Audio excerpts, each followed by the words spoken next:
ಆತ್ಮೀಯ 10ನೇ ತರಗತಿ ವಿದ್ಯಾರ್ಥಿಗಳೇ, ಎಲ್ರಿಗೂ ನಮಸ್ಕಾರ. ಈ ದಿನದ ತರಗತಿಗೆ ಸ್ವಾಗತ. ವಿದ್ಯಾರ್ಥಿಗಳೇ, ಕರ್ನಾಟಕ ಶಾಲಾ ಪರೀಕ್ಷೆ ಮತ್ತು ಮೌಲ್ಯ ನಿರ್ಣಯ ಮಂಡಳಿ 2024-25ನೇ ಸಾಲಿನ SSLC ವಾರ್ಷಿಕ ಪರೀಕ್ಷೆ ಹೇಗಿರುತ್ತೆ ಅಂತ ಹೇಳಿ ತಿಳಿಸುವ ಸಲುವಾಗಿ ಒಂದಷ್ಟು ಮಾದರಿ ಪ್ರಶ್ನೆ ಪತ್ರಿಕೆಗಳನ್ನ ನಿಮಗೆ ಪರಿಚಯಿಸಿದೆ. ಪ್ರತಿಯೊಂದು ವಿಷಯಕ್ಕೆ ಸಂಬಂಧಿಸಿದಂತೆ 2 ಮಾದರಿ ಪ್ರಶ್ನೆ ಪತ್ರಿಕೆಗಳನ್ನ ನಮಗೆ ಪರಿಚಯಿಸಿದೆ. ಇಲಾಖೆಯ ವೆಬ್ಸೈಟ್ಗೆ ಹೋಗ್ಬಿಟ್ಟು ನೀವು ಮಾದರಿ ಪ್ರಶ್ನೆ ಪತ್ರಿಕೆಗಳನ್ನ ಡೌನ್ಲೋಡ್ ಮಾಡ್ಕೋಬಹುದಾಗಿದೆ. ಹಾಗೆ ನಾನು ಪ್ರೀವಿಯಸ್ ವಿಡಿಯೋದಲ್ಲಿ ಪ್ರಶ್ನೆ ಪತ್ರಿಕೆಗಳನ್ನ ಯಾವ ರೀತಿ ಡೌನ್ಲೋಡ್ ಮಾಡೋದು ಅಂತ ಹೇಳಿ ಕೂಡ ತಿಳಿಸ್ಕೊಟ್ಟಿದ್ದೀನಿ. ಇವತ್ತಿನ ವಿಡಿಯೋನಲ್ಲಿ ನಾನು ನಿಮ್ಗೆ ಏನ್ ತಿಳಿಸ್ಕೊಡ್ತಾ ಇದ್ದೀನಿ ಅಂತ ಹೇಳಿದ್ರೆ, ಪ್ರಥಮ ಭಾಷೆ ಕನ್ನಡ ವಿಷಯದ ಪ್ರಶ್ನೆ ಪತ್ರಿಕೆ ಯಾವ ರೀತಿಯಾಗಿದೆ ಅಂತ ಹೇಳಿ ನಾನು ತಿಳಿಸ್ತಾ ಇದ್ದೀನಿ. ಹಾಗೆ ಪ್ರಶ್ನೆ ಪತ್ರಿಕೆಯನ್ನ ಕೂಡ ಸಾಲ್ವ್ ಮಾಡ್ತಾ ಇದ್ದೀನಿ.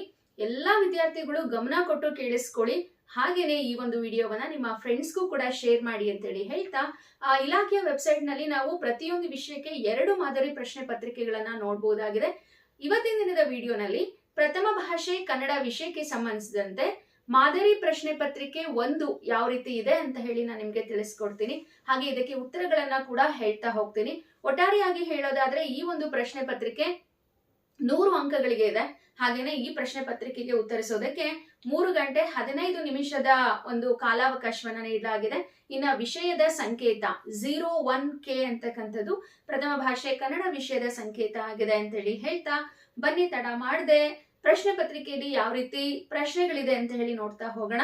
ಇಲ್ಲಿ ಏನು ನಿಮಗೆ ಮಾಡೆಲ್ ಕ್ವಶನ್ ಪೇಪರ್ ಅಂತ ಹೇಳಿ ಇಲಾಖೆಯಿಂದ ಪರಿಚಯಿಸಿದ್ದಾರಲ್ವಾ, ಇದು ಒಂದು ಮಾದರಿ ಪ್ರಶ್ನೆ ಪತ್ರಿಕೆ ಅಷ್ಟೇನೆ. ಸುಮಾರು ವಿದ್ಯಾರ್ಥಿಗಳು ಅನ್ಕೊಂಡಿರ್ತಾರೆ, ಮ್ಯಾಮ್ ಇದೇ 2 ಕ್ವಶನ್ ಪೇಪರ್ ಅಲ್ಲಿ ಯಾವ್ದಾದ್ರು ಒಂದು ಪೇಪರ್ ಕೊಡ್ತಾರಾ ಅಂತೇಳಿ. ಹಾಗಲ್ಲ ಮಕ್ಕಳೇ, ಇದು ಒಂದು ಮಾದರಿ ಅಷ್ಟೇನೆ. ಇದನ್ನ ನೀವು ನೋಡ್ಕೊಂಡ್ರಿ ಅಂತ ಹೇಳಿದ್ರೆ ಯಾವ ರೀತಿ ಪ್ರಶ್ನೆಗಳನ್ನ ಕೇಳಬಹುದು ಅಂತಕ್ಕಂಥ ಒಂದು ಐಡಿಯಾ ನಿಮ್ಗೆ ಬರುತ್ತೆ. ಸೊ ನೋಡಿ, ನಿಮ್ಮ ಪ್ರಶ್ನೆ ಪತ್ರಿಕೆ ಈ ರೀತಿಯಾಗಿದೆ. ಹಾಗೆ ಇಲ್ಲಿ ಸ್ಟಾರ್ಟಿಂಗ್ ಅಲ್ಲಿ ಇನ್ಸ್ಟ್ರಕ್ಷನ್ಸ್ ಗಳನ್ನ ಕೊಟ್ಟಿದ್ದಾರೆ. ಪರೀಕ್ಷಾರ್ಥಿಗಾಗಿ ಸಾಮಾನ್ಯ ಸೂಚನೆಗಳು ಅಂತ ಹೇಳಿ ಕೊಟ್ಟಿದ್ದಾರೆ. ಏನದು ಸೂಚನೆ ಅಂತ ಹೇಳಿ ಹೇಳ್ಬಿಡ್ತೀನಿ. ಈ ಒಂದು ಕನ್ನಡ ಪ್ರಶ್ನೆ ಪತ್ರಿಕೆನಲ್ಲಿ ಟೋಟಲ್ ಆಗಿ 45 ಪ್ರಶ್ನೆಗಳಿದೆ. ಹಾಗೆ ಪ್ರತಿಯೊಂದು ಪ್ರಶ್ನೆಗೂ ಏನ್ ಸೂಚನೆಯನ್ನ ಕೊಟ್ಟಿರ್ತಾರೋ ಅದನ್ನ ನೀವು ಫಾಲೋ ಮಾಡಬೇಕು. ಹಾಗೆ ಬಲಭಾಗದಲ್ಲಿ ಕೊಟ್ಟಿರ್ತಕ್ಕಂತಹ ಅಂಕಿಗಳು ಪ್ರಶ್ನೆಗಳಿಗೆ ಇರ್ತಕ್ಕಂಥ ಪೂರ್ಣ ಅಂಕಗಳನ್ನ ತಿಳಿಸುತ್ತೆ. ಅಂದ್ರೆ ಈ ಸೈಡ್ ಏನ್ ಮಾರ್ಕ್ಸ್ ಗಳನ್ನ ಕೊಟ್ಟಿರ್ತಾರಲ್ವಾ, ಅದು ಆ ಮೇನ್ಗೆ ಎಷ್ಟು ಮಾರ್ಕ್ಸ್ ಅಂತ ಹೇಳಿ ತಿಳಿಸುತ್ತೆ. ಇನ್ನ ಪ್ರಶ್ನೆ ಪತ್ರಿಕೆಯನ್ನ ಓದ್ಕೊಳ್ಳೋದಕ್ಕೆ 15 ನಿಮಿಷ ಕಾಲಾವಕಾಶ ಸೇರಿದಂತೆ ಉತ್ತರ ಪತ್ರಿಕೆಯನ್ನ ಬರೆಯೋದಕ್ಕೆ ನಿಗದಿಯಾದಂತಹ ಸಮಯವನ್ನ ಇಲ್ಲಿ ಮೇಲ್ಭಾಗದಲ್ಲಿ ಹಾಕಿದ್ದಾರೆ. ಅಂದ್ರೆ 3 ಗಂಟೆ 15 ನಿಮಿಷ ಅಂತ ಹೇಳಿದ್ರೆ 3 hours ಬರೆಯೋದಕ್ಕೆ, 15 ನಿಮಿಷ ಪ್ರಶ್ನೆ ಪತ್ರಿಕೆಯನ್ನು ಓದೋದಕ್ಕೆ. ಓಕೆ, ಇವಾಗ ನಾವು ಫಸ್ಟ್ ಮೇನ್ ಅನ್ನ ನೋಡ್ತಾ ಹೋಗೋಣ. ಈಗಾಗಲೇ ನೀವು SE1 ಅಲ್ಲಿ ನೀವು ನೋಡಿದಿರ ಪ್ರಶ್ನೆ ಪತ್ರಿಕೆಯ ಮಾದರಿ ಯಾವ ರೀತಿ ಇರುತ್ತೆ ಅಂತ ಹೇಳಿ. ಹಾಗಾಗಿ ನಿಮ್ಗೊಂದು ಐಡಿಯಾ ಇರುತ್ತೆ ಅಲ್ವಾ. ಫಸ್ಟ್ ಮೇನ್ ಅನ್ನ ನೋಡ್ತಾ ಹೋಗೋಣ. ಕೆಳಗಿನ ಪ್ರಶ್ನೆಗಳಿಗೆ ಅಥವಾ ಅಪೂರ್ಣ ಹೇಳಿಕೆಗಳಿಗೆ 4 ಆಯ್ಕೆಗಳನ್ನ ನೀಡಲಾಗಿರುತ್ತೆ. ಅವುಗಳಲ್ಲಿ ಸೂಕ್ತವಾದಂತಹ ಉತ್ತರವನ್ನ ಆರಿಸಿ ಕ್ರಮಾಕ್ಷರದೊಂದಿಗೆ ಬರೆಯಿರಿ ಅಂತ ಹೇಳಿ ಕೊಟ್ಟಿದ್ದಾರೆ. ಒಂದು ಪ್ರಶ್ನೆ ಇರುತ್ತೆ, 4 ಆಯ್ಕೆಗಳನ್ನ ಕೊಟ್ಟಿರ್ತಾರೆ. ಯಾವುದು ಸರಿ ಉತ್ತರವನ್ನೋ ಅದನ್ನಷ್ಟೇ ಬರೀಬೇಕು. ಒಂದೇ ಪ್ರಶ್ನೆಗೆ 2 ಉತ್ತರಗಳನ್ನ ಬರೆಯೋ ಹಾಗಿಲ್ಲ. ಹಾಗೆ ಇಲ್ಲಿ ಒಟ್ಟಾರೆಯಾಗಿ 6 ಪ್ರಶ್ನೆಗಳಿರುತ್ತೆ. 6 ಅಂಕಗಳನ್ನ ಇಲ್ಲಿ ನಿಗದಿಪಡಿಸಿದ್ದಾರೆ. ಇವಾಗ ನಾವು ಫಸ್ಟ್ ಮೇಲೆ ಇರ್ತಕ್ಕಂತಹ ಮೊದಲನೇ ಪ್ರಶ್ನೆ ಏನು ಅಂತ ಹೇಳಿ ನೋಡ್ತಾ ಹೋಗೋಣ. ಸರಿಯಾಗಿ ಕೇಳಿಸ್ಕೊಳ್ಳಿ ಪ್ರಶ್ನೆಯನ್ನ. ಹಾಗೆ ಉತ್ತರವನ್ನ ನೀವು ಲೈವ್ ಚಾಟ್ ಅಲ್ಲಿ ಅಥವಾ ಕಮೆಂಟ್ ಬಾಕ್ಸ್ ಅಲ್ಲಿ ನೀಡ್ತಾ ಹೋಗಿ. ಉತ್ತರವನ್ನ ನೀಡ್ತಾ ಹೋದಾಗ ನಿಮ್ಗೂ ಕೂಡ ನೀವೇನ್ ಕಲ್ತಿದ್ದೀರಾ ಅಂತಕ್ಕಂಥದ್ದು ಗೊತ್ತಾಗುತ್ತೆ ಅಂತ ಹೇಳಿ ಹೇಳ್ತಾ, ಫಸ್ಟ್ ಕ್ವಶನ್ ಈ ರೀತಿಯಾಗಿದೆ. ಕನ್ನಡ ವರ್ಣಮಾಲೆಯ ವರ್ಗದ ಪಂಚಮಾಕ್ಷರಗಳಿಗೆ ಏನಂತ ಹೇಳಿ ಕರೀತಾರೆ ಅಂತ ಹೇಳಿ ಕೊಟ್ಟಿದ್ದಾರೆ. ಆಪ್ಷನ್ ಎ ಅಲ್ಪ ಪ್ರಾಣಾಕ್ಷರ, ಆಪ್ಷನ್ ಬಿ ಮಹಾಪ್ರಾಣಾಕ್ಷರ, ಆಪ್ಷನ್ ಸಿ ಅನುನಾಸಿಕ, ಆಪ್ಷನ್ ಡಿ ಯೋಗವಾಹಗಳು. ಕನ್ನಡ ವರ್ಣಮಾಲೆಯ ವರ್ಗದ ಪಂಚಮಾಕ್ಷರಗಳು. ವರ್ಗ ಅಂದ್ರೆ ಕವರ್ಗ, ಚವರ್ಗ, ಟವರ್ಗ, ತವರ್ಗ, ಪವರ್ಗ. ಅಂದ್ರೆ ಕ ಕ ಗ ಗ ನ್ಯ, ಚ ಚ ಜ ಜ ನ್ಯ, ಟ ಟ ಢ ಢ ಣ, ತ ತ ಧ ಧ ನ, ಪ ಪ ಬ ಬ ಮ. ಇದಿಷ್ಟು ವರ್ಗದ ಅಕ್ಷರಗಳು. ಈ ವರ್ಗದಲ್ಲಿ 5ನೇ ಅಕ್ಷರ ಅಂದ್ರೆ ಕ ಕ ಗ ಘ ನ್ಯ. ಓಕೆನಾ? ಯಾವುದು 5ನೇ ಅಕ್ಷರ? ನ್ಯ. ಛ ಛ ಜ ಜ ನ್ಯ. ಯಾವುದು 5ನೇ ಅಕ್ಷರ? ನ್ಯ. ಟ ಟ ಡ ಢ ಣ. ಯಾವುದು 5ನೇ ಅಕ್ಷರ? ಣ. ಇದೇ ರೀತಿ ನ್ಯ ನ್ಯ ಣ ನ ಮ. ಇವು ವರ್ಗದ 5ನೇ ಅಕ್ಷರಗಳಾಗತ್ತೆ. ನ್ಯ ಣ ನ ಮ ಎಂತ ಅಕ್ಷರಗಳಿದು? Yes, very good. ಅನುನಾಸಿಕ ಅಕ್ಷರಗಳು. ಅನುನಾಸಿಕ ಅಂದ್ರೆ ಮೂಗಿನ ಸಹಾಯದಿಂದ ಉಚ್ಚಾರ ಮಾಡ್ತಕ್ಕಂಥ ಅಕ್ಷರಗಳು. ಪ್ರಶ್ನೆಯನ್ನ ಯಾವ ರೀತಿ ಬೇಕಾದ್ರೂ ಟ್ವಿಸ್ಟ್ ಮಾಡಿ ಕೊಡ್ಬೋದು. ಹಾಗಾಗಿ ಎಲ್ಲದಕ್ಕೂ ನೀವು ಸಿದ್ಧರಾಗಿರಿ. ಹಾಗೆ ವರ್ಣಮಾಲೆ ಮೇಲೆ ಖಂಡಿತ 1 ಅಂಕದ ಪ್ರಶ್ನೆ ಇದ್ದೇ ಇರುತ್ತೆ ಅಂತೇಳಿ ಹೇಳ್ತಾ, ಮೊದಲನೇ ಪ್ರಶ್ನೆಗೆ ಸರಿಯಾದಂತಹ ಆಯ್ಕೆ ಅಂತ ಹೇಳಿದ್ರೆ ಆಪ್ಷನ್ ಸಿ ಅನುನಾಸಿಕ.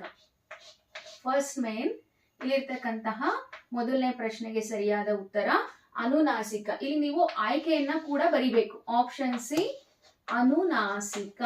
ಓಕೆನಾ?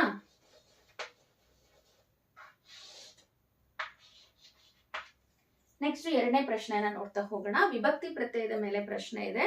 ಪಂಚಮಿ ವಿಭಕ್ತಿಯ ಕಾರಕಾರ್ಥವಿದು. ಆಪ್ಷನ್ ಎ ಸಂಪ್ರದಾನ, ಆಪ್ಷನ್ ಬಿ ಅಪದಾನ, ಆಪ್ಷನ್ ಸಿ ಅಧಿಕರಣ, ಆಪ್ಷನ್ ಡಿ ಕರಣಾರ್ಥ. ವಿಭಕ್ತಿಗಳು, ಪ್ರತ್ಯಯಗಳು ಹಾಗೆ ಕಾರಕಾರ್ಥಗಳು. ಹಾಗೆ ಹಳೆಗನ್ನಡ ಪ್ರತ್ಯಯಗಳು, ಹೊಸಗನ್ನಡ ಪ್ರತ್ಯಯಗಳು ಎರಡನ್ನೂ ಕೂಡ ನೀವು ತಿಳ್ಕೊಂಡಿರ್ಬೇಕಾಗತ್ತೆ. ಇಲ್ಲಿ ಪಂಚಮಿ ವಿಭಕ್ತಿಯ ಕಾರಕಾರ್ಥ ಅಂತ ಹೇಳಿ ಕೇಳಿದರೆ ಪ್ರಥಮ, ದ್ವಿತೀಯ, ತೃತೀಯ, ಚತುರ್ಥಿ, ಪಂಚಮಿ, ಷಷ್ಠಿ, ಸಪ್ತಮಿ ಇದಿಷ್ಟು ವಿಭಕ್ತಿಗಳು. ಇನ್ನ ಇವುಗಳ ಪ್ರತ್ಯಯಗಳನ್ನ ನಾವು ನೋಡ್ತಾ ಹೋದ್ರೆ ಪ್ರಥಮ ಉ, ದ್ವಿತೀಯ ಅನ್ನು, ತೃತೀಯ ಇಂದ, ಚತುರ್ಥಿ ಗೆ, ಇಗೆ, ಕೆ, ಪಂಚಮಿ ದೆಸೆಯಿಂದ, ಷಷ್ಠಿ ಆ, ಸಪ್ತಮಿ ಅಲ್ಲಿ. ಇನ್ನ ಇವುಗಳ ಕಾರಕಾರ್ಥವನ್ನ ನಾವು ನೋಡ್ತಾ ಹೋದ್ರೆ ಕತ್ರಾರ್ಥ, ಕರ್ಮಾರ್ಥ, ಕರಣಾರ್ಥ, ಸಂಪ್ರದಾನ, ಅಪದಾನ, ಸಂಬಂಧ, ಅಧಿಕರಣ. ಇಲ್ಲಿ ಪಂಚಮಿ ವಿಭಕ್ತಿ ಅಂತ ಹೇಳಿ ಕೇಳಿರೋದ್ರಿಂದ ಕರ್ತೃ, ಕರ್ಮ, ಕರಣ, ಸಂಪ್ರದಾನ, ಅಪದಾನ. ಅಪದಾನ ಅಂತಕ್ಕಂಥದ್ದು ಸರಿಯಾದ ಉತ್ತರ. ಎರಡನೇ ಪ್ರಶ್ನೆಗೆ ಆಪ್ಷನ್ ಬಿ ಅಪದಾನ ಸರಿಯಾದ ಉತ್ತರ. ನಂತರ ಮೂರನೇ ಪ್ರಶ್ನೆ. ದೇವರು ನಿಮಗೆಲ್ಲರಿಗೂ ಶುಭವನ್ನುಂಟು ಮಾಡಲಿ. ಗೆರೆ ಎಳೆದ ಪದದ ಕ್ರಿಯಾರೂಪ. ನೋಡಿ, ಈ ಸೆಂಟೆನ್ಸ್ ಅಲ್ಲಿ ಮಾಡಲಿ ಎನ್ನುವ ಪದಕ್ಕೆ ಅಂಡರ್ಲೈನ್ ಅನ್ನ ಮಾಡಿರೋದನ್ನ ನಾವು ನೋಡ್ಬೋದು. ಇದು ಯಾವ ರೀತಿಯ ಕ್ರಿಯಾರೂಪ ಅಂತ ಹೇಳಿ ಕೇಳಿದ್ದಾರೆ. ಆಪ್ಷನ್ ಎ ವಿದ್ಯಾರ್ಥಕ, ಆಪ್ಷನ್ ಬಿ ಸಂಭವನಾರ್ಥಕ, ಆಪ್ಷನ್ ಸಿ ನಿಷೇಧಾರ್ಥಕ, ಆಪ್ಷನ್ ಡಿ ಆತ್ಮಾರ್ಥಕ. ಇದ್ರ ಮೇಲೆ ಕೂಡ ಒಂದು ಪ್ರಶ್ನೆ ಇದ್ದೇ ಇರುತ್ತೆ. ಇಲ್ಲಿ ಕ್ರಿಯಾರೂಪಗಳು ಮೂರೇ: ವಿದ್ಯಾರ್ಥಕ, ನಿಷೇಧಾರ್ಥಕ ಹಾಗೇನೆ ಸಂಭವನಾರ್ಥಕ. ಇಲ್ಲಿ ದೇವರು ನಿಮಗೆ ಒಳ್ಳೆಯದನ್ನ ಮಾಡಲಿ ಅಂತ ಹೇಳಿ ಕೊಟ್ಟಿದ್ದಾರೆ. ಮಾಡಲಿ ಅಂತಕ್ಕಂಥ ಪದಕ್ಕೆ ಗೆರೆಯನ್ನ ಎಳೆಯಲಾಗಿದೆ. ನೋಡಿ, ಆಶೀರ್ವಾದ, ಹಾರೈಕೆ, ಅಪ್ಪಣೆ, ಆಜ್ಞೆ ಇವುಗಳನ್ನ ತೋರ್ತಕ್ಕಂತಹ ಸಂದರ್ಭದಲ್ಲಿ ಧಾತುಗಳಿಗೆ ಅಖ್ಯಾತ ಪ್ರತ್ಯಯಗಳು ಸೇರಿ ವಿದ್ಯಾರ್ಥಕ ಪದಗಳಾಗ್ತವೆ. ಹಾಗಾಗಿ ಇಲ್ಲಿ ದೇವರು ನಿನಗೆ ಒಳ್ಳೆಯದನ್ನ ಮಾಡಲಿ, ಇದು ಏನನ್ನ ತೋರಿಸುತ್ತೆ? ಒಂದು ಹಾರೈಕೆಯನ್ನ ತೋರಿಸುತ್ತೆ ಅಲ್ವಾ? ಹಾಗಾಗಿ ಇದು ವಿದ್ಯಾರ್ಥಕಕ್ಕೆ ಉದಾಹರಣೆ. Option A ವಿದ್ಯಾರ್ಥಕ.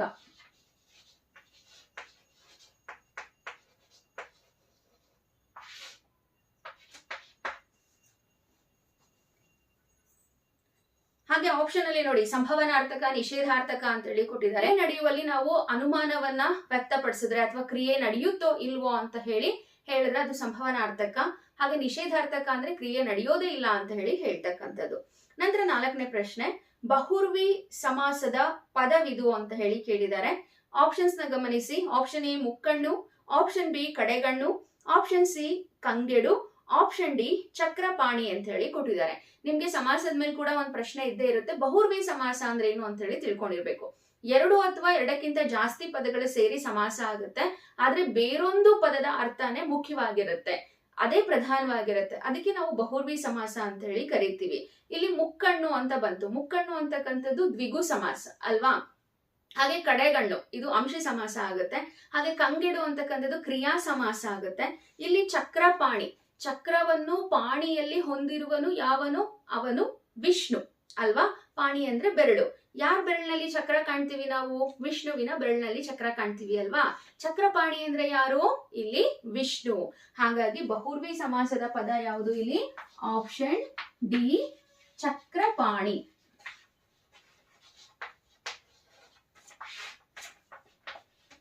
ನಂತರ ನೋಡಿ, ಐದನೇ ಪ್ರಶ್ನೆ ಈ ರೀತಿಯಾಗಿದೆ.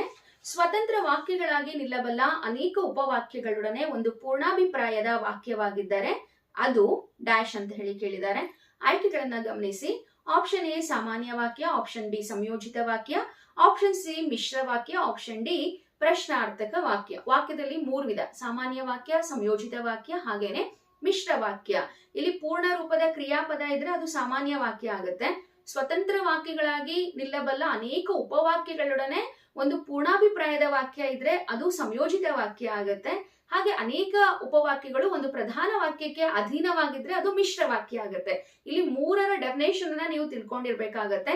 ಇಲ್ಲಿ ನೋಡಿ, ಸ್ವತಂತ್ರ ವಾಕ್ಯಗಳಾಗಿ ನಿಲ್ಲಬಲ್ಲ ಅನೇಕ ಉಪವಾಕ್ಯಗಳೊಡನೆ ಒಂದು ಪೂರ್ಣಾಭಿಪ್ರಾಯದ ವಾಕ್ಯ ಇದ್ರೆ ಅದು ಸಂಯೋಜಿತ ವಾಕ್ಯ ಆಗುತ್ತೆ. ಈಗ ಎಕ್ಸಾಂಪಲ್, ಶ್ರೀರಾಮನ ಸಾಗರ ಸದೃಶವಾದ ಸೈನ್ಯವನ್ನ ನೋಡಿ ಲಂಕೆಯ ರಾವಣನ ಸೇನೆ ಗಡಗಡ ನಡುಗಿತ್ತು. ಇಲ್ಲಿ 2 ವಾಕ್ಯಗಳನ್ನ ನಾವು ಗಮನಿಸಬಹುದಾಗಿದೆ.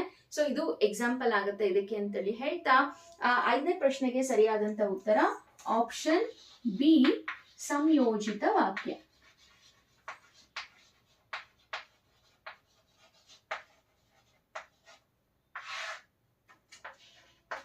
ಇನ್ನು ನಂತರ 6ನೇ ಪ್ರಶ್ನೆಯನ್ನ ಗಮನಿಸಿ.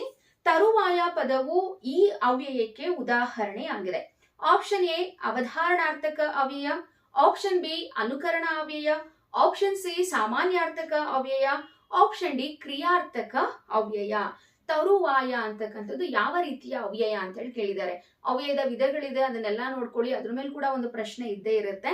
ಇಲ್ಲಿ ಯಾವುದಾದ್ರೂ ಒಂದು ಕ್ರಿಯೆ ನಡೆದಂತಹ ರೀತಿಯನ್ನ ಹೇಳ್ತಕ್ಕಂತಹ ಅವ್ಯಯವೇ ಸಾಮಾನ್ಯಾರ್ಥಕ ಅವ್ಯಯ. ಮಕ್ಕಳು ಶಾಲೆಗೆ ಬೇಗನೆ ಬಂದರು, ಅವಳು ಹಾಡನ್ನ ಸೊಗಸಾಗಿ ಹೇಳುತ್ತಾಳೆ. ಈ 2 ವಾಕ್ಯದಲ್ಲಿ ಬೇಗನೆ, ಸೊಗಸಾಗಿ, ಹಾಗೆ ಮೆಲ್ಲನೆ, ಸುಮ್ಮನೆ, ತಟ್ಟನೆ, ತರುವಾಯ, ಹಾಗೆ, ಅಂತೂ, ಬೇರೆ, ಬಳಿಕ, ಕೂಡಲೇ, ಚೆನ್ನಾಗಿ ಮುಂತಾದ ಪದಗಳು ಒಂದು ವಾಕ್ಯದಲ್ಲಿತ್ತು ಅಂತ ಹೇಳಿದ್ರೆ ಅದು ಸಾಮಾನ್ಯಾರ್ಥಕ ಅವ್ಯಯಕ್ಕೆ ಉದಾಹರಣೆ ಆಗುತ್ತೆ. ಹಾಗಾಗಿ 6ನೇ ಪ್ರಶ್ನೆ ತರುವಾಯ ಅಂತ ಇದೆಯಲ್ಲ, ಇದಕ್ಕೆ ಸರಿಯಾದಂತ ಆನ್ಸರ್ ಆಪ್ಷನ್ ಸಿ, ಸಾಮಾನ್ಯಾರ್ಥಕ ಅವ್ಯಯ.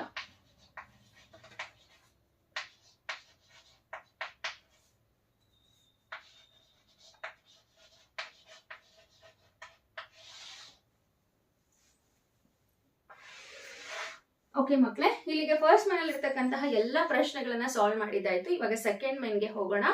ಕೆಳಗಿನವುಗಳಲ್ಲಿ ಮೊದಲೆರಡು ಪದಗಳಿಗೆ ಇರ್ತಕ್ಕಂತಹ ಸಂಬಂಧದಂತೆ 3ನೇ ಪದಕ್ಕೆ ಸರಿ ಹೊಂದುವ ಸಂಬಂಧಿ ಪದವನ್ನ ಬರೀರಿ ಅಂತ ಹೇಳಿ ಕೊಟ್ಟಿದ್ದಾರೆ. ಪ್ರಶ್ನೆ ಸೆಕೆಂಡ್ ಕಂಟಿನ್ಯೂ ಆಗ್ತಾ ಹೋಗುತ್ತೆ. ಮತ್ತೆ ನೀವು 1 2 3 ಅಂತ ಹೇಳಿ ಹಾಕೋಕ್ ಹೋಗ್ಬಾರ್ದು.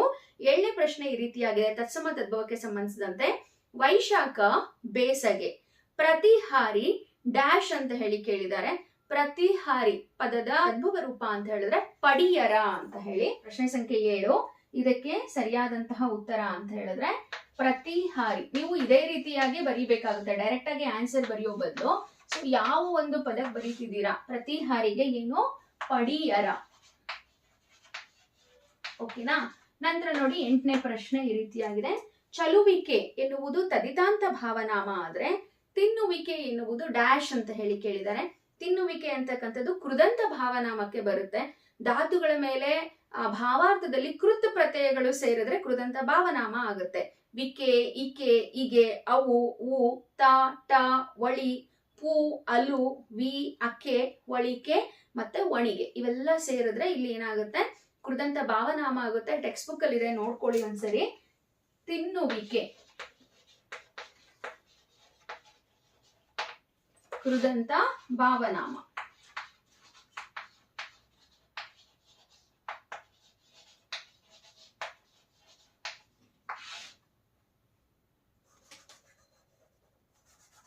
ಸೊ ನೀವು ಎಕ್ಸಾಮ್ ಅಲ್ಲಿ ಇದೇ ರೀತಿಯಾಗಿ ಬರೀಬೇಕು. ಬರೀ ಇದಷ್ಟೇ ಆನ್ಸರ್ ಬರೆದ್ರೆ ಅಷ್ಟೊಂದು ಚೆನ್ನಾಗಿರಲ್ಲ ಅನ್ಸುತ್ತೆ ನನ್ಗೆ. ಹಾಗಾಗಿ ಇದನ್ನ ಬರ್ದ್ಬಿಟ್ಟು ಇದನ್ನ ಕೂಡ ಬರೀರಿ. ನಂತರ 9ನೇ ಪ್ರಶ್ನೆ. ಮಕ್ಕಳು ಮರಿ ಅಂತಕ್ಕಂಥದ್ದು ಜೋಡು ನುಡಿ ಅಥವಾ ಜೋಡಿ ಪದ ಆದ್ರೆ ಬಟ್ಟ ಬಯಲು ಅಂತಕ್ಕಂಥದ್ದು ಏನು ಅಂತ ಹೇಳಿ ಕೇಳಿದ್ದಾರೆ. ಬಯಲು ಬಯಲು ಸೇರಿ ಬಟ್ಟ ಬಯಲು ಆಗಿದೆ. ಬಯಲು ಬಯಲು ಅನ್ನೋದು 2 ಸರಿ ಬಂದಿರೋದ್ರಿಂದ ಇದು ದ್ವಿರುಕ್ತಿ. ಬಟ್ಟ ಬಯಲು ಏನಿದು ದ್ವಿರುಕ್ತಿ. ದ್ವಿರುಕ್ತಿ ಅಂದ್ರೆ ಒಂದೇ ಪದವನ್ನ 2 ಬಾರಿ ಉಚ್ಚಾರಣೆ ಮಾಡ್ತಕ್ಕಂಥದ್ದು. ಇನ್ನ ಸೆಕೆಂಡ್ ಮೈನ್ ನ ಕೊನೆಯ ಪ್ರಶ್ನೆ ಈ ರೀತಿಯಾಗಿದೆ. ಮನುಷ್ಯ ಅಂತಕ್ಕಂಥದ್ದು ರೂಢನಾಮ ಆದ್ರೆ ಪೂಜಾರಿ ಅಂತಕ್ಕಂಥದ್ದು ಡ್ಯಾಶ್ ಅಂತ ಹೇಳಿ ಕೇಳಿದ್ದಾರೆ. ಪೂಜಾರಿ ಅಂತಕ್ಕಂಥದ್ದು ಅನ್ವರ್ಥ ನಾಮಕ್ಕೆ ಉದಾಹರಣೆ. ತುಂಬಾನೇ ಈಸಿ ಆಗಿದೆ ಈ ಪ್ರಶ್ನೆ. ಪೂಜಾರಿ. ಹಾಗೆ ಪ್ರಶ್ನೆ ಪತ್ರಿಕೆನ ನೀವು ಕೂಡ ಎಲ್ಲರೂ ಕೂಡ ನೋಡಿರ್ತೀರಾ. ಹಾಗೆ ಹೇಗೆ ಅನ್ನಿಸ್ತು ನಿಮ್ಗೆ, ಕ್ವಶನ್ ಪೇಪರ್ ಈಸಿ ಇದೆಯಾ ಅಥವಾ ಡಿಫಿಕಲ್ಟ್ ಇದೆಯಾ ಅನ್ನೋದನ್ನ ಕಮೆಂಟ್ ಮಾಡಿ ಅಂತ ಹೇಳಿ ಹೇಳ್ತಾ ನೆಕ್ಸ್ಟ್ ಮೇನ್ಗೆ ಹೋಗೋಣ. ಥರ್ಡ್ ಮೇನ್ ಈ ರೀತಿಯಾಗಿದೆ. ಕೆಳಗಿನ ಪ್ರತಿಯೊಂದು ಪ್ರಶ್ನೆಗೂ ಒಂದೊಂದು ವಾಕ್ಯದಲ್ಲಿ ಉತ್ತರವನ್ನ ಬರೆಯಿರಿ ಅಂತ ಹೇಳ್ಕೊಟ್ಟಿದ್ದಾರೆ. ಟೋಟಲ್ ಆಗಿ 7 ಪ್ರಶ್ನೆಗಳಿರುತ್ತೆ, 7 ಅಂಕಗಳು. 11ನೇ ಪ್ರಶ್ನೆ ಈ ರೀತಿಯಾಗಿದೆ. ಹಸಿದು ಮಲಗಿದ್ದ ಹುಲಿಯು ಏನೆಂದು ಯೋಚಿಸಿತು. ಹಸಿದು ಮಲಗಿದ್ದ ಹುಲಿಯು ವಿಧಿ ಆಹಾರಕ್ಕೆ ಏನನ್ನ ಒದಗಿಸುವುದೋ ಎಂದು ಯೋಚನೆ ಮಾಡಿತು. ವಿಶ್ವೇಶ್ವರಯ್ಯ ಅವರನ್ನ ದಿವಾನರಾಗಿ ನೇಮಿಸಿದವರು ಯಾರು.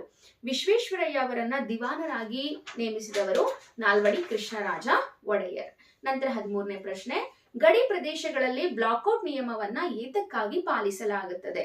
ಆ ಗಡಿ ಪ್ರದೇಶಗಳಲ್ಲಿ ಶತ್ರುಗಳ ದಾಳಿಯಿಂದ ತಪ್ಪಿಸಿಕೊಳ್ಳಲು ಬ್ಲಾಕ್ಔಟ್ ನಿಯಮವನ್ನ ಪಾಲಿಸಲಾಗುತ್ತೆ. ನಂತರ 14ನೇ ಪ್ರಶ್ನೆ, ಕಾಶ್ಯಪಿ ವಿದ್ಯಾಭ್ಯಾಸಕ್ಕಾಗಿ ತನ್ನ ಮಕ್ಕಳನ್ನ ಯಾರ ಬಳಿಗೆ ಕಳಿಸಿದಳು? ಕಾಶ್ಯಪಿ ವಿದ್ಯಾಭ್ಯಾಸಕ್ಕಾಗಿ ತನ್ನ ಮಕ್ಕಳನ್ನ ತನ್ನ ಸಹೋದರನಾದಂತಹ ಸೂರ್ಯಮಿತ್ರನ ಬಳಿಗೆ ಕಳಿಸಿದಳು. ನಂತರ 15ನೇ ಪ್ರಶ್ನೆ, ಕುದುರೆಯನ್ನ ಲವನು ಯಾವುದರಿಂದ ಕಟ್ಟಿದನು?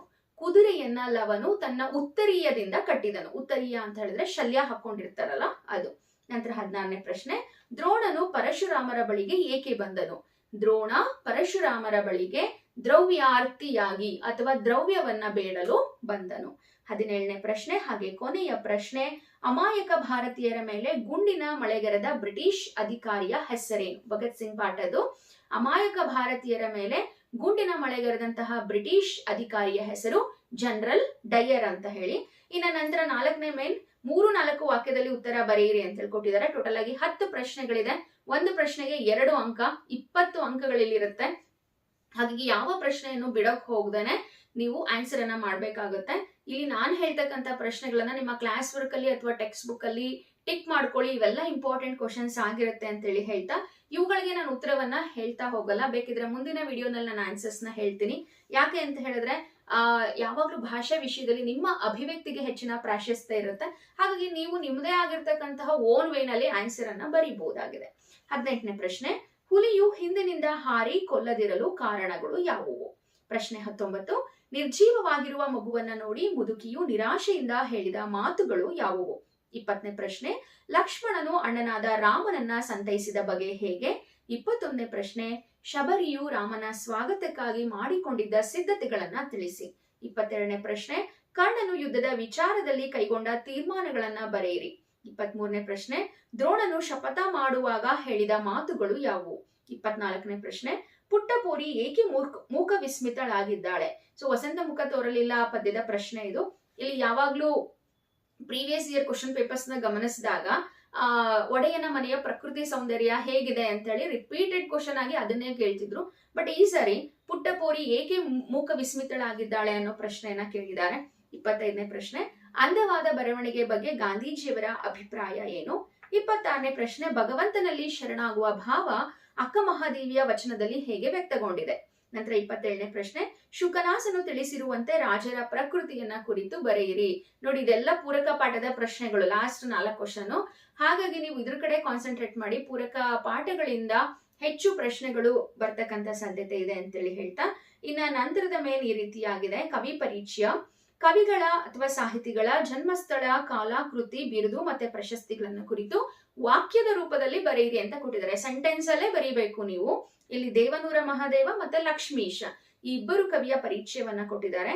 28ನೇ ಪ್ರಶ್ನೆ, ದೇವನೂರ ಮಹಾದೇವ ಕನ್ನಡದ ಪ್ರಖ್ಯಾತ ಸಾಹಿತಿಗಳಲ್ಲಿ ಒಬ್ಬರಾದಂತಹ ದೇವನೂರ ಮಹಾದೇವ ಇವರು 1948ರಲ್ಲಿ ಮೈಸೂರು ಜಿಲ್ಲೆ ನಂಜನಗೂಡಿನ ದೇವನೂರು ಎಂಬಲ್ಲಿ ಜನಿಸಿದರು. ಇವರು ಕನ್ನಡ ಸಾಹಿತ್ಯಕ್ಕೆ ಅಪಾರವಾದ ಕೊಡುಗೆಯನ್ನ ನೀಡಿದ್ದಾರೆ. ಇವರು ರಚಿಸಿರುವ ಕೃತಿಗಳೆಂದರೆ ದ್ಯಾವನೂರು, ಒಡಲಾಳ, ಗಾಂಧಿ ಮತ್ತು ಮಾವೋ, ನಂಬಿಕೆಯ ನಂಟ, ನೋಡು ಮತ್ತು ಕೂಡು ಇನ್ನ ಮುಂತಾದವು. ಇವರ ಸಾಹಿತ್ಯ ಸಾಧನೆಗೆ ಇವರಿಗೆ ಕೇಂದ್ರ ಸಾಹಿತ್ಯ ಅಕಾಡೆಮಿ ಪ್ರಶಸ್ತಿ, ಭಾರತೀಯ ಭಾಷಾ ಪರಿಷತ್ನ ಪ್ರಶಸ್ತಿ ಹಾಗೆ ಕರ್ನಾಟಕ ರಾಜ್ಯೋತ್ಸವ ಪ್ರಶಸ್ತಿ ಲಭಿಸಿದೆ.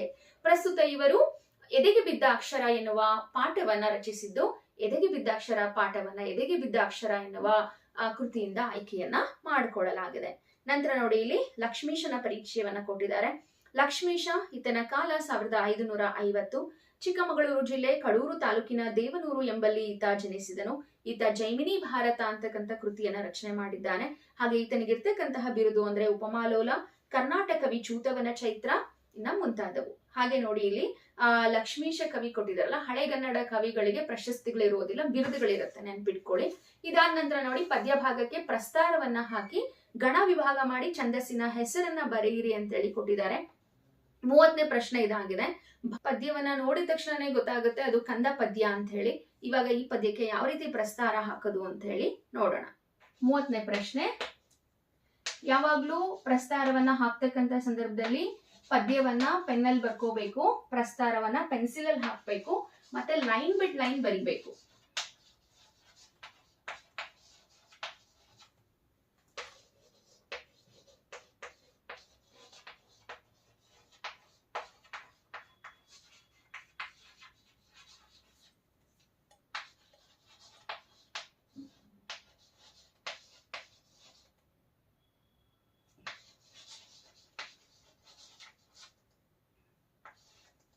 ನೋಡಿ ಇವಾಗ ಪ್ರಸ್ತಾರವನ್ನ ಹಾಕ್ತಾ ಹೋಗೋಣ. ಯಾರಿಗಾದ್ರೂ ಪ್ರಸ್ತಾರ ಹಾಕಕ್ ಬರಲ್ಲ ಅಂತ ಹೇಳಿದ್ರೆ ಅದ್ರದ್ದೇ ಡೀಟೇಲ್ ಆಗಿರ್ತಕ್ಕಂಥ ಒಂದು ವಿಡಿಯೋವನ್ನ ಮಾಡಿದೀನಿ, ಅಲ್ಲಿ ಕಲ್ತ್ಕೋಬಹುದಾಗಿದೆ ಅಂತ ಹೇಳಿ ಹೇಳ್ತಾ, ಭಾನುವೆ, ಭಾನುವೆ, ಗುರು ಲಘು ಲಘು, ಸಾ ಲ ದೆ, ಪ ಗ ಲೆ ನಿ, ತಾ ಅಕ್ಷರದ ಪಕ್ಕ ಅನುಸ್ವಾರ, ದಿ ವಿ ಗೆ, ಗಳೂರಿ ದೊಡ್ಡೇಮ್ ಅಂತ ಇದೆ ನೋಡಿ. ನಂತರ ನಂದಿ ದೊಡೇಮ್. ಓಕೆನಾ? ನೋಡಿ ಇವಾಗ ಮಾತ್ರೆಗಳನ್ನ ಕೌಂಟ್ ಮಾಡ್ಕೊಂಡು ಆಮೇಲೆ ನಾವು ವಿಭಾಗ ಮಾಡಕ್ ಶುರು ಮಾಡೋಣ. 2, 3, 4, 5, 6, 7, 8, 9, 10, 11, 12. ಸೊ ಸರಿಯಾಗಿದೆ ಇದು.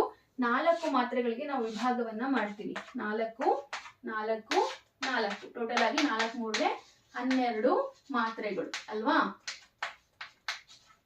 ನಂತರ ಎರಡನೇ ಸಾಲು 4 4 4 4 4 1 2 3 4 5 5 4 20 ಟೋಟಲ್ ಆಗಿ 20 ಮಾತ್ರೆಗಳು. ಮೊದಲನೇ ಸಾಲಿನಲ್ಲಿ 4 ಮಾತ್ರೆಯ 3 ಗಣಗಳು, ಎರಡನೇ ಸಾಲಿನಲ್ಲಿ 4 ಮಾತ್ರೆಯ 5 ಗಣಗಳು ಬಂದಿದೆ. ಹಾಗಾಗಿ ಇದು ಕಂದ ಪದ್ಯ. ಈ ರೀತಿ ನೀವು ನೀಟಾಗಿ ಎಲ್ಲಾ ಸ್ಟೆಪ್ಸ್ ಕವರ್ ಮಾಡಿದ್ರೆ ಮಾತ್ರ ಪೂರ್ಣ ಅಂಕಗಳು ಸಿಗುತ್ತೆ. ಅದರದ ಮೇನ್ ನೋಡಿ, ಕೆಳಗಿನ ವಾಕ್ಯದಲ್ಲಿ ಇರ್ತಕ್ಕಂಥ ಅಲಂಕಾರವನ್ನ ಹೆಸರಿಸಿ ಲಕ್ಷಣ ಬರೆದು ಸಮನ್ವಯಗೊಳಿಸಿ ಅಂತ ಹೇಳಿ ಕೊಟ್ಟಿದ್ದಾರೆ. 31ನೇ ಪ್ರಶ್ನೆ ಇದು. ನನ್ನ ಧೈರ್ಯದ ಭೂಮಿ ಕಾಲಡಿಯೇ ಕುಸಿಯುತ್ತಿದೆ ಅಂತ ಹೇಳಿ, ಇದು ರೂಪಕ ಅಲಂಕಾರ ಆಗುತ್ತೆ. ಉಪಮೇಯ ಧೈರ್ಯ, ಹಾಗೆ ಭೂಮಿ ಅಂತಕ್ಕಂಥದ್ದು ಉಪಮಾನ. ಇದನ್ನ ಯಾವ ರೀತಿ ಬಿಡಿಸೋದು ಅಂತ ಹೇಳಿ ನೋಡ್ತಾ ಹೋಗೋಣ. ಅಲಂಕಾರ ರೂಪಕ ಅಲಂಕಾರ, ಉಪಮೇಯ ಧೈರ್ಯ, ಉಪಮಾನ ಭೂಮಿ. ಸಮನ್ವಯ, ಉಪಮೇಯ ಹಾಗೂ ಉಪಮಾನಗಳ ನಡುವೆ ಅಭೇದವನ್ನು ಹೇಳಿ ಇಲ್ಲಿ ವರ್ಣಿಸಲಾಗಿದೆ. ಲಕ್ಷಣ, ಉಪಮೇಯ ಮತ್ತು ಉಪಮಾನಗಳಿಗೆ ಭೇದವು ಕಂಡುಬರದೆ ಅವೆರಡು ಒಂದೇ ಎಂದು ವರ್ಣಿಸಿದರೆ ಅದೇ ರೂಪಕಾಲಂಕಾರ ಅಂತೇಳಿ ಬರೀಬೇಕಾಗುತ್ತೆ. ಇಷ್ಟನ್ನು ನೀಟಾಗಿ ಬರೆದ್ರಿ ಅಂತ ಹೇಳಿದ್ರೆ 3 ಅಂಕಗಳು ನಿಮಗೆ ಸಿಕ್ಕೇ ಸಿಗುತ್ತೆ. ನಂತರ 8ನೇ ಮೇನಲ್ಲಿ ಗಾದೆಗಳಲ್ಲಿ ಯಾವುದಾದ್ರೊಂದನ್ನ ವಿವರಿಸಿ ಬರೆಯಿರಿ ಅಂತ ಹೇಳಿ ಕೊಟ್ಟಿದ್ದಾರೆ. ಮೊದಲನೇದಾಗಿ ಗಾದೆಯ ಬಗ್ಗೆ ನೀವು ಪೀಠಿಕೆಯನ್ನ ಬರೀಬೇಕು. ಗಾದೆಗಳು ವೇದಗಳಿಗೆ ಸಮ. ಗಾದೆಗಳು ನೋಡಲು ವಾಮನನ ರೂಪವನ್ನ ಹೊಂದಿದ್ದರು, ತ್ರಿವಿಕ್ರಮ ಅರ್ಥವನ್ನ ನೀಡುತ್ತವೆ ಅಂತ ಹೇಳಿ ಬರೆದ್ಬಿಟ್ಟು, ಮಿಂಚಿ ಹೋದ ಕಾರ್ಯಕ್ಕೆ ಚಿಂತಿಸಿ ಫಲವಿಲ್ಲ, ಅದೊಂದು ಗಾದೆ ಕೊಟ್ಟಿದ್ದಾರೆ. ಆಳಾಗಬಲ್ಲವನು ಅರಸನಾಗಬಲ್ಲ. ಇದೆರಡರಲ್ಲಿ ಯಾವ್ದು ನೀಟಾಗಿ ಬರುತ್ತೋ ನಿಮಗೆ ಅದನ್ನ ಪೀಠಿಕೆ ಇರಬೇಕು, ಹಾಗೆ ಗಾದೆಯ ವಿಸ್ತರಣೆ ಇರಬೇಕು, ಹಾಗೆ ಉಪಸಂಹಾರ ಇರಬೇಕು. ಈ 3 ಸ್ಟೆಪ್ಸ್ ಇದ್ರೆ ಫುಲ್ ಅಂಕಗಳು ನಿಮಗೆ ಸಿಗುತ್ತೆ. ಇನ್ನ ನಂತರ ಸಂದರ್ಭದೊಡನೆ ಸ್ವಾರಸ್ಯವನ್ನ ಬರೆಯಿರಿ ಅಂತ ಹೇಳಿ ಕೊಟ್ಟಿದ್ದಾರೆ. 33ನೇ ಪ್ರಶ್ನೆ, ಶಿಕ್ಷಣಕ್ಕಾಗಿ ಶಿಕ್ಷಣವಿರಬೇಕು. ಈ ವಾಕ್ಯ ಜಯಪ್ಪ ಗೌಡ ಅವರು ರಚನೆ ಮಾಡಿರ್ತಕ್ಕಂತಹ ಭಾಗ್ಯಶಿಲ್ಪಿಗಳು ಪಾಠದ್ದು. ಹಾಗೆ ಸ್ವಾರಸ್ಯ ಸಂದರ್ಭವನ್ನ ಕೂಡ ನೀವು ಬರೀಬೇಕು. ಇನ್ನು 34ನೇ ಪ್ರಶ್ನೆ, ಮನುಷ್ಯನಂತೆ ಟೊಪ್ಪಿಗೆಯಲ್ಲವೇ, ಒಬ್ಬ ಮನುಷ್ಯನಂತೆ ಇನ್ನೊಬ್ಬಳಿಲ್ಲ. ಪ್ರಸ್ತುತ ಈ ಪಾಠವನ್ನ ವಿಕ್ರು ಗೋಕಾಕ್ ಅವರು ಬರೆದಿರ್ತಕ್ಕಂತಹ ಸಮುದ್ರದಾಚೆಯಿಂದ ಎಂಬ ಪ್ರವಾಸ ಕಥನದಿಂದ ಆಯ್ದಂತಹ ಲಂಡನ್ ನಗರ ಪಾಠದಿಂದ ಆಯ್ಕೆಯನ್ನ ಮಾಡಿಕೊಳ್ಳಲಾಗಿದೆ. ಇನ್ನ ನಂತರ 35ನೇ ಪ್ರಶ್ನೆ, ಕಣ್ಣ ನೀರಂ ತೀವಿ ನೆಲನಂ ಬರೆಯುತ್ತಾ. ಈ ಪಾಠ ಶಿವಕೋಟ್ಯಾಚಾರ್ಯ ಅವರು ಬರೆದಿರ್ತಕ್ಕಂತಹ ಒಡ್ಡಾರಾಧನೆ ಕೃತಿಯಿಂದ ಆಯ್ದ ಅಗ್ನಿಭೂತಿ ಮತ್ತೆ ವಾಯುಭೂತಿಯರ ಕತೆ ಎನ್ನುವ ಪಾಠದಲ್ಲಿ ಬಂದಿರತಕ್ಕಂಥದ್ದು. ಇನ್ನ ನಂತರ ಹೊಸ ಎಚ್ಚರದೊಳು ಬದುಕೋಣ, GS ಶಿವರುದ್ರಪ್ಪನವರ ಸಂಕಲ್ಪ ಗೀತೆ ಪದ್ಯದ ವಾಕ್ಯ ಇದಾಗಿದೆ. ಕೌಂತೆಯರು ಸುಯೋಧನರೆನಗೆ ಬೆಸ ಕೈವಲ್ಲಿ ಮನವಿಲ್ಲ. ಕುಮಾರವ್ಯಾಸ ರಚನೆ ಮಾಡಿರ್ತಕ್ಕಂತಹ ಕೌರವೇಂದ್ರನ ಕೊಂದೆ ನೀನು ಆ ಪಾಠದ ಪದ್ಯದ ಸಾಲಿದು. ಪ್ರಸ್ತುತ ಈ ಒಂದು ವಾಕ್ಯವನ್ನ ಕರ್ಣ ಹೇಳ್ತಾ ಇದ್ದಾನೆ ಇಲ್ಲಿ ಕೃಷ್ಣನಿಗೆ. ಬೇರೆ ಬಣ್ಣವನ್ನೇ ಕಾಣೆ, ಕುವೆಂಪು ರಚನೆ ಮಾಡಿರ್ತಕ್ಕಂಥ ಹಸಿರು ಪದ್ಯದ ಸಾಲಿದು. ಇನ್ನು ನಂತರ 10ನೇ ಮೇನಲ್ಲಿ ಪದ್ಯ ಪೂರ್ಣ ಮಾಡಿ ಅಂತ ಹೇಳಿ ಕೊಟ್ಟಿದ್ದಾರೆ. ಡೈರೆಕ್ಟ್ ಆಗಿ ನೀವು ಪದ್ಯವನ್ನ ಬರೆಯೋದಕ್ಕಿಂತ ಮುಂಚೆ ಪದ್ಯದ ಹೆಸರು ಹಾಗೆ ಪದ್ಯವನ್ನ ರಚನೆ ಮಾಡಿರ್ತಕ್ಕಂಥ ಕವಿ ಹೆಸರನ್ನ ಬರೆದು ಆಮೇಲೆ ಪೋಯಂನ ಬರೆಯಕ್ ಸ್ಟಾರ್ಟ್ ಮಾಡಿ. ಹಲಗಲಿ ಬೇಡರು ಪದ್ಯವನ್ನ ಕೊಟ್ಟಿದ್ದಾರೆ. ಕೊಡಲಿ ಕೋರೆ ಕೂಡ ಕಬ್ಬಿಣ ಮೊಸರು ಬೆಣ್ಣಿ ಹಾಲ, ಉಪ್ಪು ಎಣ್ಣೆ ಅರಿಶಿನ ಜೀರಗಿ ಅಕ್ಕಿ ಸಕ್ಕಾರಿ ಬೆಲ್ಲ, ಗಂಗಳ ಚರಗಿ ಮಂಗಳ ಸೂತ್ರ ಹೋದವು ಬೀಸುಕಲ್ಲ, ಹಾಳಾಗಿ ಹೋಯಿತು ಅತ್ತು ವರ್ಣಿಸಿ ಹೇಳಲಿ ನಾನೆಷ್ಟ. ನೆಕ್ಸ್ಟ್ ಸೆಕೆಂಡ್ ಪ್ಯಾರಾ, ಒಂದೇ ಪದ್ಯದ 2 ಪ್ಯಾರಾಸ್ ಕೊಟ್ಟಿರ್ತಾನೆ, ನಿಮ್ಗೆ ಯಾವ್ದು ಬರುತ್ತೋ ಅದನ್ನ ಬರೀರಿ. ಸಿಕ್ಕಿದ್ದು ತಗೊಂಡು ಸರದ ನಿಂತರೋ ಊರಿಗೆ ಕೊಳ್ಳಿ ಕೊಟ್ಟ, ಬೂದಿ ಮಾಡಿ ಯಾರೋ ಹಲಗಲಿ ಸುಟ್ಟು ಗುರ್ತುಳಿಯಲಿಲ್ಲ ಎಳ್ಳಷ್ಟು, ಕಾಣದೆ ಹೋಯಿತು ಕೆಟ್ಟು ವರ್ಣಿಸಿ ಹೇಳಿದೆ ಕಂಡಷ್ಟು, ಕುರ್ತಕೋಟಿ ಕಲ್ಮೇಶನ ದಯದಿಂದ ಹಾಡಿದೆ ನನ್ನ ಜನಕ. ಇದಾದ ನಂತರ ನೋಡಿ ಇಲ್ಲಿ ಪದ್ಯ ಭಾಗವನ್ನ ಓದ್ಕೊಂಡು ಅಡಕವಾಗಿರುವ ಮೌಲ್ಯವನ್ನ ಆಧರಿಸಿ ಸಾರಾಂಶ ಬರೆಯಿರಿ ಅಂತ ಹೇಳಿಕೊಟ್ಟಿದ್ದಾರೆ. ಯುಗ ಯುಗಗಳ ಹಣೆ ಬರಹವ ವರಸಿ, ಮನ್ವಂತರಗಳ ಭಾಗ್ಯವ ತೆರೆಸಿ, ರೆಕ್ಕೆಯ ಬೀಸುತ್ತ ಚೇತನಗೊಳಿಸಿ, ಹೊಸಗಾಲದ ಹಸು ಮಕ್ಕಳ ಹರಸಿ, ಹಕ್ಕಿ ಹಾರುತ್ತಿದೆ ನೋಡಿದಿರ. ದ.ರಾ ಬೇಂದ್ರೆ ರಚನೆ ಮಾಡಿರ್ತಕ್ಕಂಥ ಹಕ್ಕಿ ಹಾರುತ್ತಿದೆ ನೋಡಿದಿರಾ ಪದ್ಯ. ಇಲ್ಲಿ ಸಾರಾಂಶವನ್ನ ಬರೀಬೇಕು, ಯಾವ ಒಂದು ಪದ್ಯದ ಸಾಲುಗಳಿದು ಅಂತ ಹೇಳಿ ಬರೀಬೇಕು. ನಂತರ ಈ ಒಂದು ಪದ್ಯದಲ್ಲಿರ್ತಕ್ಕಂಥ ಮೌಲ್ಯ ಏನು ಅಂತ ಹೇಳಿ ಬರೀಬೇಕು. ಮೌಲ್ಯ ಕಂಪಲ್ಸರಿ, ಅದಕ್ಕೆ 1 ಅಂಕ ಇದ್ದೇ ಇರುತ್ತೆ. ಇನ್ನ ನಂತರ 8-10 ವಾಕ್ಯದಲ್ಲಿ ಉತ್ತರ ಬರೀರಿ ಅಂತ ಹೇಳಿ 2 ಪ್ರಶ್ನೆಗೆ ಉತ್ತರಿಸಬೇಕು. ಇಲ್ಲಿ 41ನೇ ಪ್ರಶ್ನೆಗೆನೆ 2 ಆಯ್ಕೆಗಳಿದೆ. ನಮ್ಮ ಭಾಷೆ ಪಾಠದ ಪ್ರಶ್ನೆ ಕೊಟ್ಟಿದ್ದಾರೆ. ಭಾಷೆ ಸತ್ವಪೂರ್ಣವಾಗಿ ಹೇಗೆ ವಿಕಾಸಗೊಳ್ಳುತ್ತದೆ ವಿವರಿಸಿ, ಅಥವಾ ಕನ್ನಡ ಭಾಷೆ ಸಮೃದ್ಧವಾಗಿ ರೂಪುಗೊಂಡ ಬಗೆಯನ್ನ ನಿಮ್ಮ ಮಾತಿನಲ್ಲಿ ಬರೆಯಿರಿ. ಇದೆರಡು ಕ್ವಶನ್ ಅಲ್ಲಿ ಒಂದನ್ನ ಅಟೆಂಡ್ ಮಾಡಬಹುದು. 42ನೇ ಪ್ರಶ್ನೆ, ಭೀಷ್ಮ ಮತ್ತು ದುರ್ಯೋಧನರ ನಡುವಿನ ಸಂಭಾಷಣೆಯ ಸ್ವಾರಸ್ಯವನ್ನ ಕುರಿತು ಬರೆಯಿರಿ. ಇನ್ನ ಅದೇ ಪದ್ಯದ್ದು ದುರ್ಯೋಧನನ ಛಲದ ಗುಣ ಅವನ ಮಾತುಗಳಲ್ಲಿ ವ್ಯಕ್ತವಾಗಿರ್ತಕ್ಕಂಥದನ್ನ ಬರೆಯಿರಿ ಅಂತ ಕೊಟ್ಟಿದ್ದಾರೆ. ಇನ್ನ ನಂತರ 13ನೇ ಮೇನಲ್ಲಿ ಅಪಠಿತ ಗದ್ಯವನ್ನ ಕೊಟ್ಟಿದ್ದಾರೆ. ಈ ಪ್ಯಾರಾಗ್ರಾಫ್ ನ ನೀವು ಓದ್ಕೊಂಡು ಇಲ್ಲಿರ್ತಕ್ಕಂತಹ 2 ಪ್ರಶ್ನೆಗಳಿಗೆ ಆನ್ಸರ್ ನ ಮಾಡಬೇಕು. 1 ಪ್ರಶ್ನೆಗೆ 2 ಅಂಕ ಇರುತ್ತೆ, ಹಾಗಾಗಿ 2 ಮಾರ್ಕ್ಸ್ ಅಷ್ಟು ಆನ್ಸರ್ ನ ನೀವು ಬರೀಬೇಕು. ಒಂದೇ ಒಂದು ಲೈನ್ ಅಲ್ಲಿ ಬರೆದು ಮುಗಿಸೋದಲ್ಲ. ವಿದ್ಯಾರ್ಥಿಗಳು ಕಷ್ಟದ ವಿಷಯಗಳಲ್ಲಿ ಹೆಚ್ಚು ಅಂಕ ಗಳಿಸಲು ಹೇಗೆ ಪ್ರಯತ್ನಿಸಬೇಕು, ಆ ಪ್ರಶ್ನೆ ಅದು. ಇಲ್ಲಿ ಹಾಕಿದೀನಿ ನೋಡಿ, ಇಲ್ಲಿ ಟಿಕ್ ಮಾಡಿದೀನಿ. ವಿಷಯದ ಬಗೆಗೆ ಇರ್ತಕ್ಕಂತಹ ನಕಾರಾತ್ಮಕ ಆಲೋಚನೆಗಳನ್ನ ಬಿಟ್ಟು, ಇದು ತುಂಬಾ ಆಸಕ್ತಿಯಾದಂತಹ ವಿಷಯ, ಸ್ವಲ್ಪ ಶ್ರಮ ವಹಿಸಿದರೆ ಆ ವಿಷಯ ಅರ್ಥ ಮಾಡ್ಕೊಳ್ಬಹುದು, ಉಳಿದ ವಿಷಯಗಳಿಗಿಂತ ಸ್ವಲ್ಪ ಹೆಚ್ಚು ಸಮಯವನ್ನ ನಿಗದಿಗೊಳಿಸಿದ್ರೆ ಅರ್ಥ ಆಗುತ್ತೆ, ಮತ್ತೆ ಕೆಲವು ಟಿಪ್ಪಣಿಗಳನ್ನ ಮಾಡ್ಕೊಂಡು ಪುನರಾವರ್ತನೆ ಮಾಡಿದ್ರೆ ಅದರಲ್ಲೂ ಉತ್ತಮ ಫಲಿತಾಂಶವನ್ನ ಸಾಧಿಸಬಲ್ಲೆ ಅಂತ ಹೇಳಿ ಪ್ರಯತ್ನಿಸಬೇಕು ಅಂತ ಇಲ್ಲಿ ಬರಿಬೇಕು ಆನ್ಸರು. ಕೆಲವು ವಿಷಯಗಳು ಕಷ್ಟಕರ ಎಂಬ ಆಲೋಚನೆ ನಮಗೆ ಬರೋದಕ್ಕೆ ಕಾರಣ ಏನು ಅಂತ ಕೇಳಿದ್ದಾರೆ. ಸೊ ಇಲ್ಲಿ ಫಸ್ಟ್ ಇದೆ ನೋಡಿ, ಫಸ್ಟ್ 5 ಲೈನ್ಸ್ ನ ನೀವು ಆನ್ಸರ್ ನ ಬರೀಬೇಕು. ಇದಾದ ನಂತರ ಇಲ್ಲಿ ನೋಡಿ 14ನೇ ಮೇನನ್ನ ಕೊಟ್ಟಿದ್ದಾರೆ. ಪತ್ರವನ್ನ ಬರೀರಿ ಅಂತ ಹೇಳಿ ಕೊಟ್ಟಿದ್ದಾರೆ. ನಿಮ್ಮನ್ನ ದಾವಣಗೆರೆ ಜಿಲ್ಲೆಯ ಮೊಳಲಕೆರೆ ಗ್ರಾಮದ ನಿವಾಸಿ ಅನುಷಾ ಎಂದು ಭಾವಿಸಿಕೊಂಡು ಗ್ರಾಮದಲ್ಲಿ ಪದವಿ ಪೂರ್ವ ಕಾಲೇಜು ಆರಂಭಿಸುವಂತೆ ಕೋರಿ ಮಾನ್ಯ ಶಿಕ್ಷಣ ಸಚಿವರಿಗೆ ಪತ್ರ ಬರೆಯಿರಿ ಅಂತ ಹೇಳ್ಕೊಟ್ಟಿದ್ದಾರೆ. ತುಂಬಾನೇ ಈಸಿ ಪತ್ರವನ್ನ ಬರೀತಕ್ಕಂಥದ್ದು. ಸಂಬೋಧನೆ ಇರಬೇಕು, ಹಾಗೇನೆ ವಿಷಯ ಇರಬೇಕು, ಹಾಗೆ ಪತ್ರದ ಒಡಲು ಯಾವ ರೀತಿ ಇದೆ ಅಂತ ನೋಡ್ತಾರೆ. ಇದನ್ನೆಲ್ಲ ನೋಡಿ ನಿಮಗೆ ಅಂಕಗಳನ್ನ ಕೊಡ್ತಾರೆ. ಹಾಗೆ ಯಾವ ರೀತಿ ಪತ್ರ ಬರೆಯೋದು ಅಂತ ಹೇಳಿ ಕೂಡ ನಾನು ಸುಮಾರು ಸರಿ ಹೇಳ್ಕೊಟ್ಟಿದ್ದೀನಿ, ಅಲ್ಲಿ ನೋಡ್ಬೋದು ನೀವು. ಇನ್ನ ನಂತರ ಇನ್ನೊಂದು ಪತ್ರ ಇದೆ ನೋಡಿ, ನಿಮ್ಮನ್ನ ಮಧುಗಿರಿ ಸರ್ಕಾರಿ ಪ್ರೌಢಶಾಲೆಯ ನವೀನ್ ಅಂತ ಹೇಳಿ ಭಾವಿಸ್ಕೊಂಡು ರಾಷ್ಟ್ರೀಯ ಪೋಷಣ ಅಭಿಯಾನ ಕಾರ್ಯಕ್ರಮದ ಮಹತ್ವ ಕುರಿತು ಮೈಸೂರಿನಲ್ಲಿ ವಾಸವಾಗಿರ್ತಕ್ಕಂಥ ಗೆಳತಿ ಸವಿತಾಳಿಗೆ ಪತ್ರ ಬರೀರಿ ಅಂತ ಕೊಟ್ಟಿರ್ತಾರೆ. 2ರಲ್ಲಿ ಯಾವ ಪತ್ರ ಬೇಕಾದ್ರೂ ನೀವು ಬರೀಬಹುದಾಗಿದೆ. ಇನ್ನ ಕೊನೆಯ ಮೇನ್ 15ನೇ ಮೇನ್ 15ನೇ ಮೇನ್ ಪ್ರಬಂಧವನ್ನ ಬರೆಯಿರಿ ಅಂತ ಹೇಳ್ಕೊಟ್ಟಿದ್ದಾರೆ. ಯಾವ್ದಾದ್ರೂ ಒಂದು ವಿಷಯಕ್ಕೆ 15 ವಾಕ್ಯಗಳಿಗೆ ಕಡಿಮೆ ಇಲ್ಲದಂಗೆ ಪ್ರಬಂಧ ಬರೆಯಿರಿ ಅಂತ ಕೊಟ್ಟಿದ್ದಾರೆ. ರಾಷ್ಟ್ರೀಯ ಭಾವೈಕ್ಯತೆಯನ್ನ ಬೆಳೆಸುವಲ್ಲಿ ರಾಷ್ಟ್ರೀಯ ಹಬ್ಬಗಳ ಪಾತ್ರ ಅಂತ ಕೊಟ್ಟಿದ್ದಾರೆ. ರಾಷ್ಟ್ರೀಯ ಹಬ್ಬಗಳು ಅಂತ ಹೇಳಿದ್ರೆ ಸ್ವಾತಂತ್ರ್ಯ ದಿನಾಚರಣೆ, ಹಾಗೆ ಗಣರಾಜ್ಯೋತ್ಸವ, ಗಾಂಧಿ ಜಯಂತಿ, ಇವು ನಮ್ಮಲ್ಲಿ ಹೇಗೆ ರಾಷ್ಟ್ರೀಯ ಭಾವೈಕ್ಯತೆಯನ್ನ ಮೂಡಿಸುತ್ತೆ ಅಂತ ಹೇಳಿ.